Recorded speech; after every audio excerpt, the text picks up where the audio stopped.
Article एकदमै सजिलो तरिकाले जान्नको लागि हेर्नै पर्ने भिडियो। एक्सेप्सनल केसेसहरूको एकदमै राम्रोसँग बुझाएको छु, हेर्नु होला है त।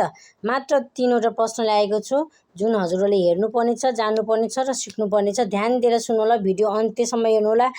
अ र एनको प्रयोग खरर आउनेवाला छ यो भिडियो हेरेपछि। He filed FIR against the illegal construction in his neighborhood भनौँ। FIR भन्यो है, यो भनेको सर्ट फर्म हो है। सर्ट फर्म भनेपछि यो सर्ट फर्म हो, त्यही भएर यस्तो अवस्थामा एफ कसरी लेखिन्छ त्यसमा भर पर्छ है त।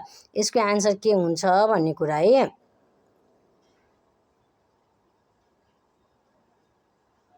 जस्तो एफ लेख्दाखेरि हामीले कसरी लेख्छौँ त हेर्नुहोस् त।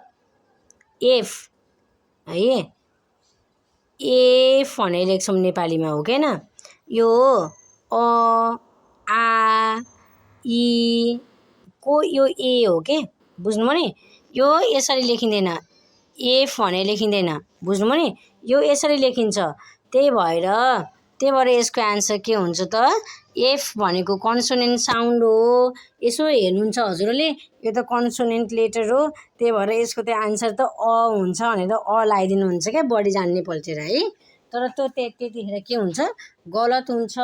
किन गलत हुन्छ भन्दा यो एफ कन्सोनेन्ट अल्फाबेट भए पनि यो के हो त वास्तवमा भन्दा साउन्ड चाहिँ भावेल छ।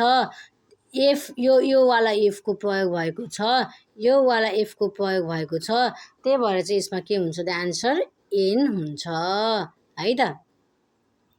Now come to another question. The ministry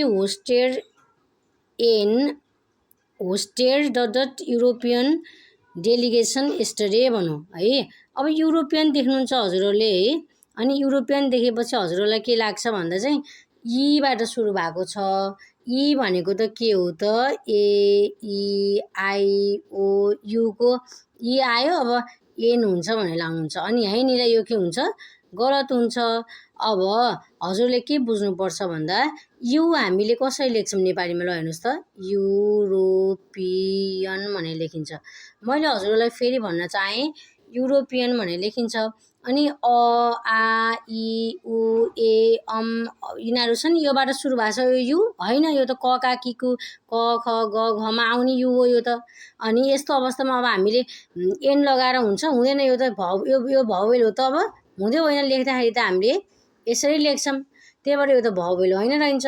यो त के हो त, कन्सोनेन्ट हो कि न। मैले के भनेको छु, नेपालीमा जहिले पनि भावेल भनेको अ आ इ उ ए अम भनेर त्यो छ नि अगाडिको, त्योबाट सुरु भएको मात्रै भावेल हुन्छ। क ख ग घ ङबाट सुरु हुन्छ भने त्यो भावेल हुनै सक्दैन।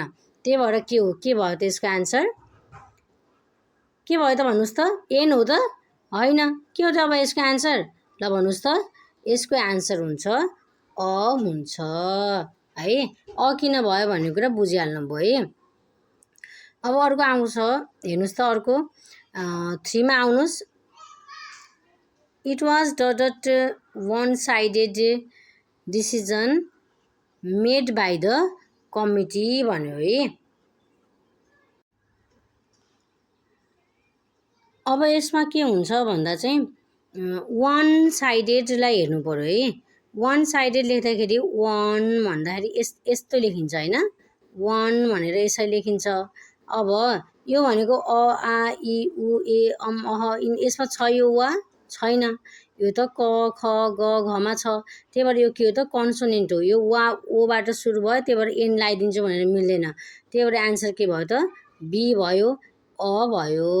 बुझ्नुभयो नि। हो, यसरी चाहिँ हजुरले अ र एनको प्रयोग गर्न सक्नुहुन्छ। र म नेक्स्ट भिडियोमा दको प्रयोग सम्बन्धी पनि लिएर आउनेछु।